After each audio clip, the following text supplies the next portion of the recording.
गरुड़ पुराण तीसरा अध्याय।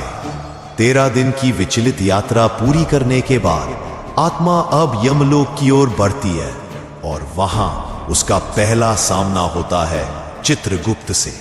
वही चित्रगुप्त जिनके पास हर जीव का पूरा जीवन, हर कर्म, हर पाप पुण्य लिखा होता है। गरुड़ पुराण बताता है कि जैसे ही आत्मा यमलोक के द्वार पर पहुंचती है, उसका नाम पुकारा जाता है और चित्रगुप्त अपने विशाल ग्रंथ से उस आत्मा का पूरा हिसाब खोलते हैं। आत्मा की आंखों के सामने वो हर दृश्य आता है जिसे उसने जीवन में किया होता है। किसे धोखा दिया, किसे दुख पहुंचाया, किसका भला किया और किस पल भगवान को याद किया।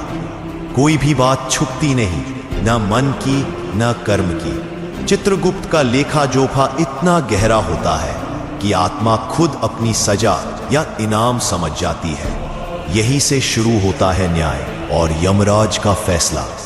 गरुड़ पुराण कहता है, कर्मणा जायते जंतुः कर्मणैव वर्धते नरः सुखम दुखम भयम क्षेमम कर्मणैवाभिपद्यते। अर्थात हर प्राणी अपने कर्मों से ही जन्म लेता है, कर्मों से ही बढ़ता है और सुख दुख, भय या मुक्ति भी उसे कर्मों से ही प्राप्त होती है। यमराज कठोर नहीं होते, वो न्याय के प्रतीक होते हैं। उनके निर्णय में केवल एक ही बात देखी जाती है, क्या इस आत्मा ने अपने जीवन में अपने कर्मों को समझा। अगर हाँ, तो उसे पुनर्जन्म का एक और अवसर दिया जा सकता है और अगर नहीं, तो उसे नरक की ओर प्रस्थान करना होता है। यही वो पल होता है जहां आत्मा को अपने जीवन के हर क्षण की कीमत समझ आती है।